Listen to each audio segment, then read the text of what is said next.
Assalamualaikum warahmatullahi wabarakatuh. Perkenalkan, nama saya Rizda Wilda, NIM 105731125418. Kelas Akuntansi Keuangan 3.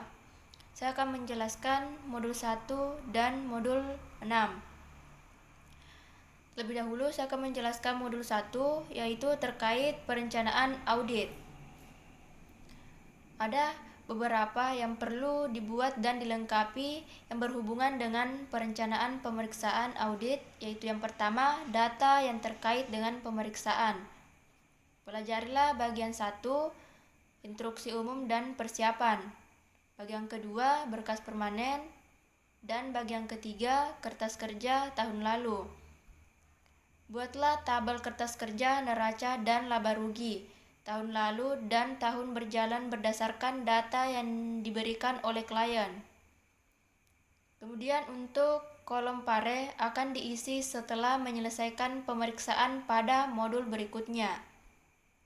Yang kedua, prosedur analitis. Dewan Standar Audit menyimpulkan bahwa prosedur analitis sangat penting sehingga disyaratkan dalam setiap pemeriksaan. Hal ini dapat dilakukan pada saat awal pemeriksaan dan saat penyelesaian pemeriksaan. Pada awal pemeriksaan bertujuan untuk membantu auditor menetapkan sifat dan luas pelaksanaan audit.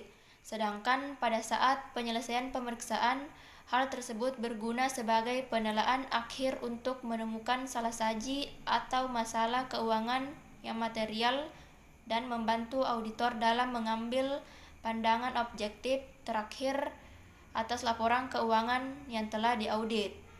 Buatlah kertas kerja prosedur penilaian analitis neraca dan laporan laba rugi berdasarkan data yang diberikan oleh klien dan kertas kerja tahun lalu. Kemudian yang ketiga, surat perikatan. Surat penugasan perikatan adalah dokumen yang paling penting antara klien dengan kantor akuntan publik. Sewaktu pemeriksaan kertas kerja pemeriksaan PT Peta setelah Herman mengundurkan diri, ternyata ditemukan bahwa kantor akuntan publik belum mendaftarkan surat perikatan untuk pemeriksaan tahun 2019. Kantor akuntan publik Edson dan rekan menginginkan agar surat perikatan sudah harus dibuat sebelum pemeriksaan lapangan selesai.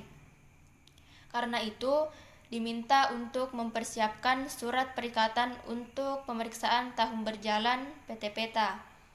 Buatlah surat perikatan yang baik untuk tahun buku 2019 ditujukan kepada Bapak Rangtu sebagai Direktur Utama PT Peta. Tanggal surat tersebut pada tanggal 28 Desember 2019 dan ditandatangani oleh kantor akuntan publik Edson dan rekan. Surat tersebut juga disetujui oleh Bapak Rantu dengan menandatanganinya. Yang keempat, yaitu rencana pemeriksaan. Buatlah rencana pemeriksaan tahun buku 2019 di mana biaya pemeriksaan adalah sebesar 70 juta ditambah PPN dan dipotong PPh 23. Waktu yang diperlukan yaitu untuk pemeriksaan adalah 17 Desember pada tahun 2019 sampai dengan tanggal 6 Maret 2020. Adapun tim auditor terdiri dari partner yaitu Edson, manajer Nada, senior saya sendiri Rizda Wilda, junior Lita. Selanjutnya saya akan membahas kertas kerja pada modul 1. Yang pertama itu kertas kerja neraca. Dalam mengerjakan kertas kerja neraca, pada bagian aset hanya memposting saldo akun yang bisa kita lihat pada halaman 9. Pada bagian saldo per audit 2018 dan per klien 2019 dapat kita salin dari halaman 9. Tak lupa juga menggunakan tickmark putting prepaid yang artinya penjumlahan yang dilakukan secara vertikal di bawah angka dari total angka. Kemudian untuk kolom pare dan kolom per audit pada tahun 2019 belum diisi, kemudian dapat diisi setelah mengerjakan modul berikutnya. Pada bagian klien diisi dengan PT Peta, dibuat oleh Lita, diperiksa oleh Risda Wilda, dan indeksnya yaitu A2.1 periode 31 Desember tahun 2019. Lanjutnya, neraca bagian kewajiban yaitu sama dengan neraca bagian aset, yaitu hanya memposting saldo akun yang bisa dilihat atau disalin dari halaman 9. Bagian saldo per audit 2018 dan per klien 2019 dapat kita lihat atau disalin dari halaman 9. Juga menggunakan tickmark putih prepaid yang artinya penjumlahan yang dilakukan secara vertikal dari total angka. Untuk pada bagian kolom pare dan kolom per audit 2019 belum diisi, dapat diisi setelah mengerjakan modul berikutnya. Pada bagian klien diisi dengan PT Peta, dibuat oleh Lita, diperiksa oleh Risda Wilda, dan indeksnya yaitu A2.2, periodenya 31 Desember 2019. Yang kedua, kertas kerja laba rugi. Dalam mengerjakan kertas kerja laba rugi juga hanya memposting saldo-saldo akun yang bisa dilihat pada halaman 10.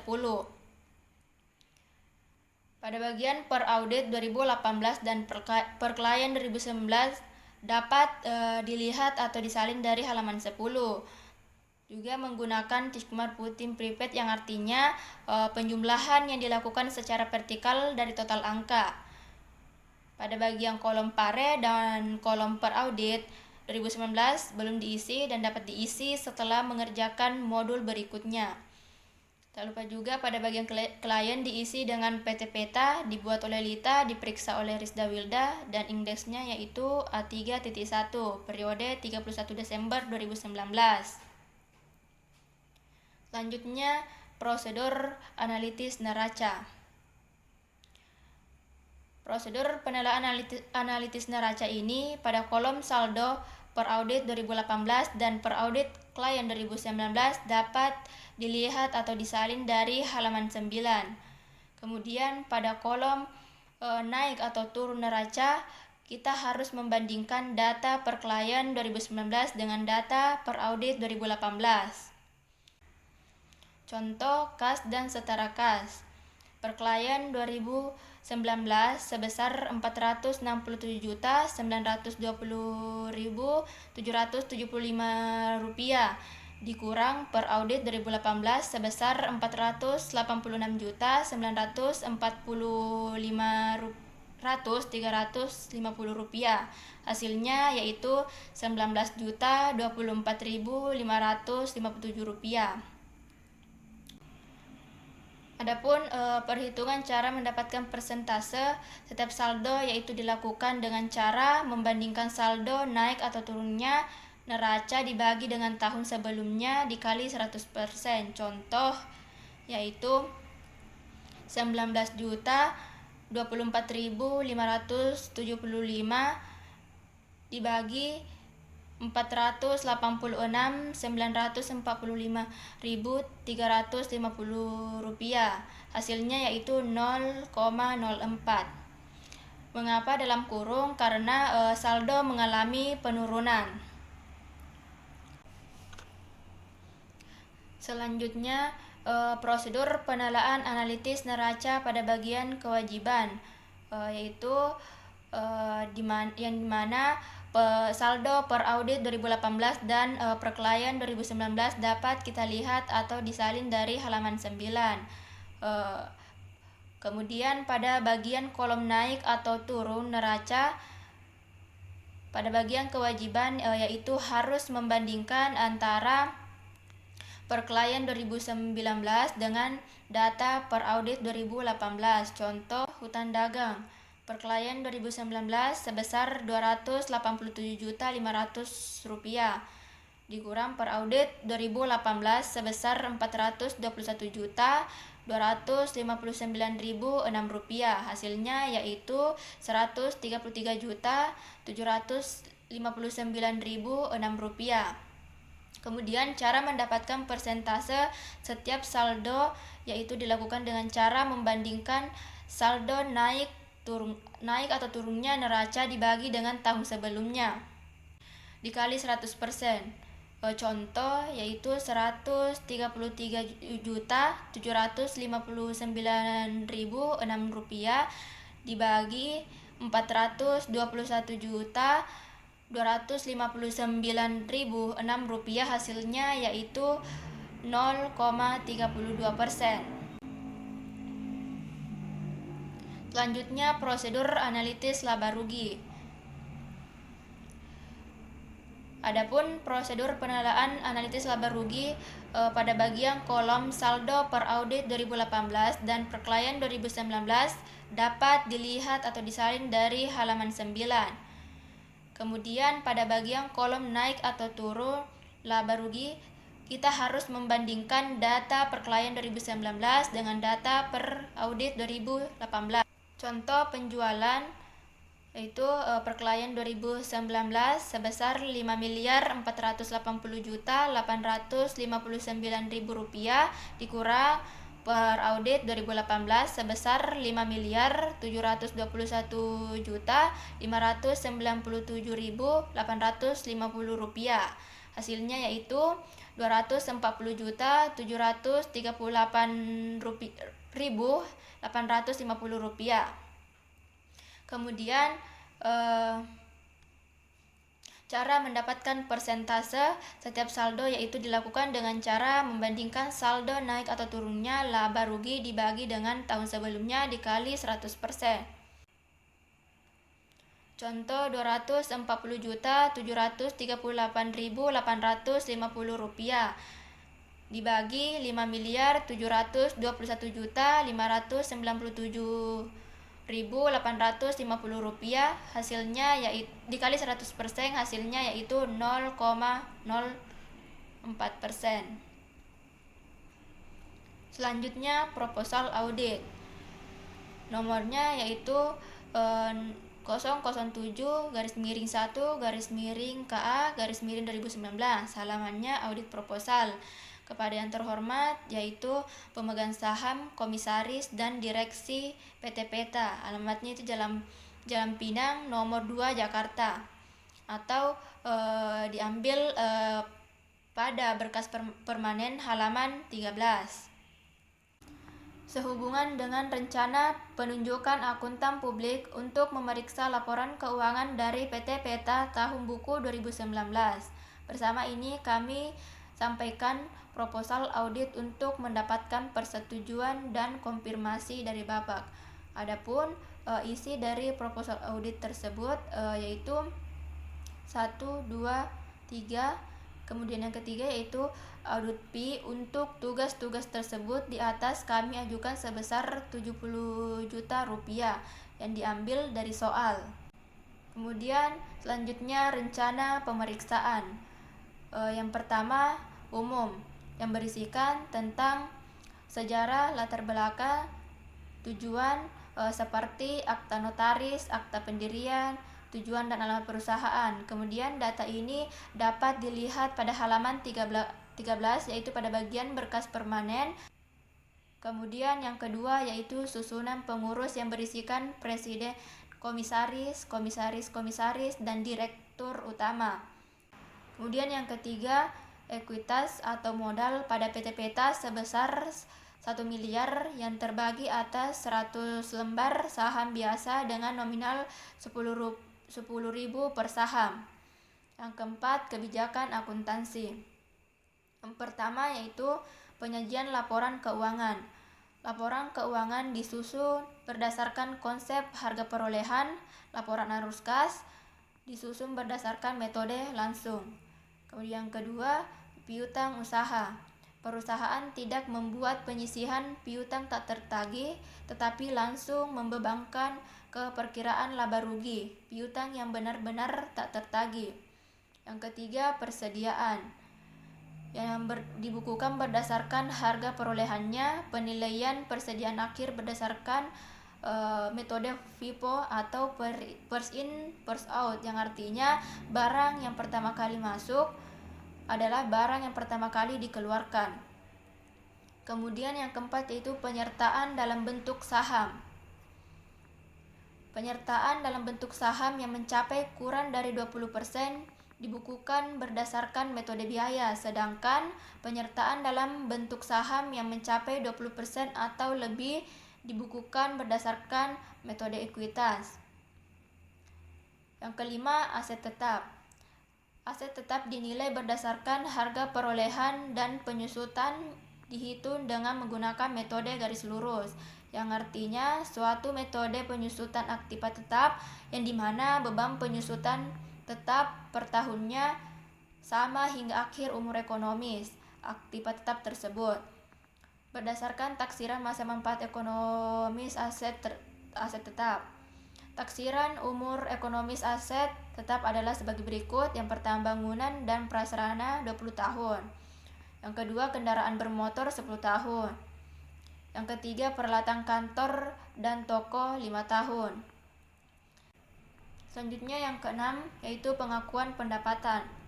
Pendapatan dari penjualan diakui pada saat dilakukan penyerahan barang kepada pembeli. Yang ketujuh yaitu transaksi dan penjabaran mata uang asing. Pembukuan perusahaan diselenggarakan dalam mata uang asing rupiah. Transaksi dalam mata uang asing dibukukan dengan kurs yang berlaku pada saat terjadinya transaksi. Saldo aktiva dan kewajiban moneter dalam mata uang asing per tanggal neraca dijabarkan dengan kurs tengah Bank Indonesia pada tanggal neraca. Selisih kurs yang terjadi dibebankan pada perhitungan laba rugi tahun berjalan. Selanjutnya yang kedelapan yaitu taksiran pajak penghasilan. Taksiran pajak penghasilan ditentukan berdasarkan taksiran laba kena pajak dari tahun yang bersangkutan. Yang kesembilan, tahun buku.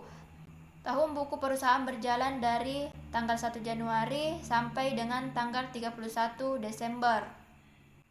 Kemudian yang kelima yaitu buku-buku yang digunakan perusahaan, yaitu ada dua, neraca komparatif dan laba rugi komparatif. Adapun neraca komparatif pada bagian saldo 2019 dan 2018 bisa dilihat atau disalin dari halaman 9. Kemudian laba rugi komparatif. Pada bagian saldo 2019 dan 2018 bisa disalin dan dilihat dari halaman 10. Selanjutnya yang keenam yaitu masalah akuntansi. Yang ketujuh masalah perpajakan. Yang kedelapan masalah pemeriksaan. Laporan keuangan perusahaan untuk tahun buku 2019 diperiksa oleh kantor akuntan publik Edson dan rekan. Yang kesembilan yaitu rencana kerja. Penempatan staf yaitu partner Edson, manajer Nada, senior Rizda Wilda, junior Lita, yang diambil dari soal. Kemudian yang ke-10 yaitu jasa akuntansi. Ke-11 biaya pemeriksaan. Biaya pemeriksaan itu sebesar 70 juta rupiah ditambah PPN dikurangi PPh 23 yang diambil juga dari soal. Kemudian yang ke-12 yaitu waktu. Pemeriksaan lapangan dimulai sampai selesai itu pada tanggal 13 Desember tahun 2019 sampai dengan 6 Maret 2020. Kemudian pemeriksaan stok fisik atau kas yaitu tanggal 31 Desember 2019 sampai dengan 2 Januari 2020. Evaluasi internal kontrol tanggal 15 Desember 2019 sampai dengan 2 Januari 2020. Kemudian penyerahan laporan akuntan yaitu tanggal 25 Maret 2020. Pelaksanaan stok opname-nya yaitu Ita, Rizda Wilda, Rianto, Handi, dan Karsono. Itulah penjelasan saya terkait modul 1. Selanjutnya modul 6 terkait siklus perolehan dan pembayaran investasi. Jadi sebelum melakukan prosedur pemeriksaan ada beberapa alasan mengapa perlu melakukan pemeriksaan untuk pembayaran investasi dan siklus perolehannya, yaitu dapat dilihat pada tujuan audit, yaitu yang pertama untuk membuktikan bahwa saldo investasi pada tanggal neraca benar-benar ada dan merupakan milik perseroan. Maksudnya adalah ketika kita berinvestasi itu betul-betul memang milik perusahaan. Kemudian yang kedua yaitu untuk menentukan bahwa penelitian investasi telah sesuai dengan standar akuntansi keuangan. Yang ketiga yaitu investasi yang dijadikan jaminan telah diungkapkan dalam laporan keuangan. Jadi maksudnya adalah ada pengungkapan apakah penelitian yang dilakukan sudah tertera atau tidak dalam laporan keuangan. Jadi otomatis angkanya betul-betul memang ada buktinya. Kemudian yang keempat yaitu investasi telah dicatat dan diklasifikasikan dengan akurat. Maksudnya adalah ketika menginvestasikan uang pada pihak A dan kita langsung menjurnalkan investasi bertambah dan kas berkurang. Jadi betul tidaknya investasi itu ditujukan pada pihak yang bersangkutan harus ada bukti seperti perjanjian kerjasama dari pihak A atau pihak B yang dapat membuktikan bahwa pihak A memang melakukan investasi kepada pihak B. Jadi ada bukti dokumen yang valid atau benar sehingga dikategorikan sebagai investasi yang akurat. Untuk lebih jelasnya saya akan masuk pada contoh soal. Saudari Esther memberikan rincian buku besar investasi per 31 Desember 2019 adalah sebagai berikut. Pada tanggal 1 bulan 1 2019 saldo awalnya yaitu Rp257.500. Kemudian tanggal 2 bulan 11 2019 ada pembelian sebesar Rp86.250.000. Kemudian tanggal 31 bulan 12 tahun 2019 saldo akhirnya yaitu Rp343.750.000. Berdasarkan rincian tersebut, Anda mengajukan pertanyaan kepada Bapak Denny dan mendapatkan penjelasan dari beliau. Penjelasannya adalah sebagai berikut. 10 lembar saham PT Domba Kecil nominal 10.000 per lembar. Kemudian 20 lembar saham PT Domba Putih nominal 5.000 per lembar. Totalnya yaitu Rp257.500. Mendapat informasi dari perusahaan investasi yang berkaitan dengan rencana pemeriksaan PT Domba Kecil pada tahun 2020 yang diperkirakan akan menaikkan harga pasar saham pada tanggal 1 November 2019. Kemudian Bapak Rangtu memutuskan membeli lagi 5.000 lembar saham atau 5% PT Domba Kecil dari bursa dengan harga sebesar Rp87 juta, termasuk beban broker sebesar Rp1.500.000. Saudara Esther mencatat transaksi tersebut sebagai berikut. Investasi debit sebesar Rp86.250.000, kemudian beban dan lain di debit sebesar Rp750.000. Kemudian Bank BNI dikredit Rp87 juta,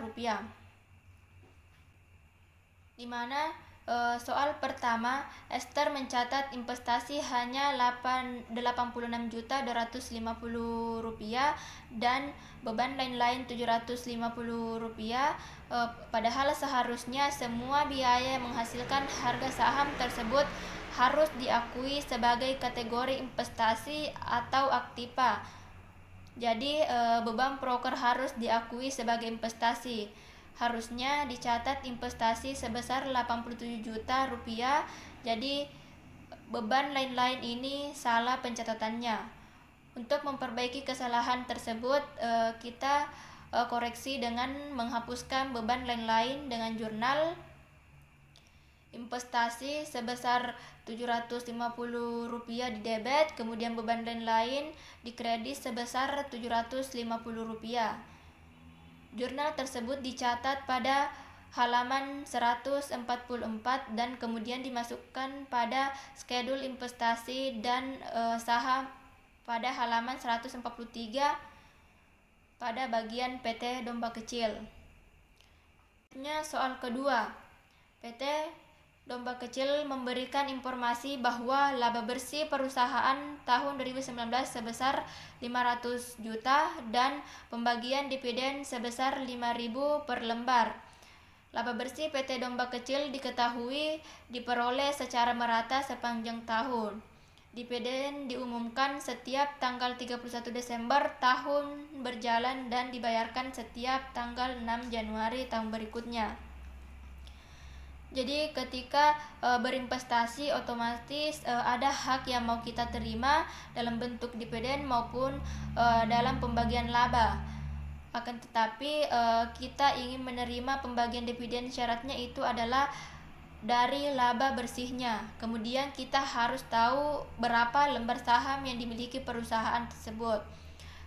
Kemudian dapat dilihat pada halaman 137 lembar saham yang dimiliki sebesar 15 lembar saham, yang awalnya hanya 10 lembar saham, kemudian berinvestasi lagi 5 lembar saham. Jadi yang akan menjadi pendapatan yaitu 15 lembar saham atau 15% dikali 5.000 jumlahnya adalah sebesar 75 juta.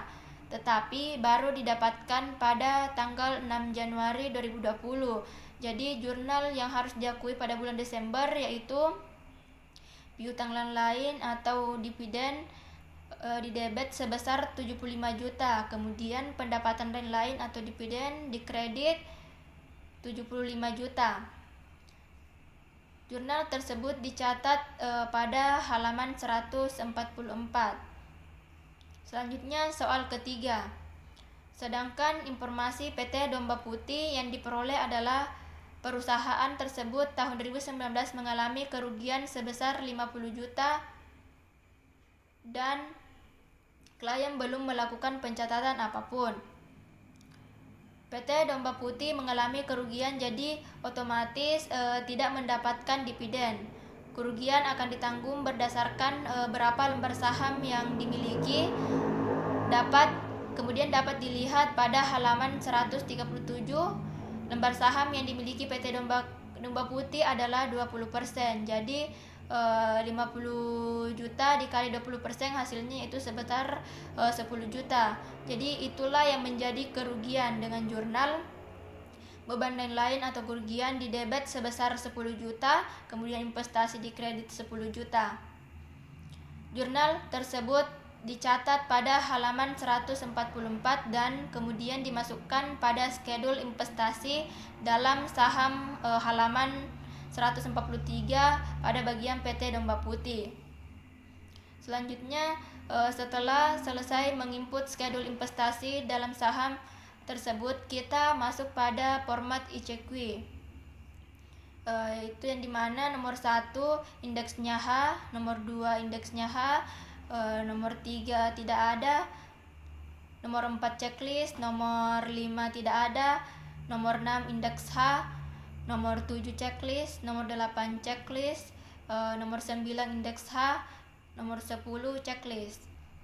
Itulah pemaparan atau penjelasan saya terkait modul 6. Sekian dan terima kasih. Assalamualaikum warahmatullahi wabarakatuh.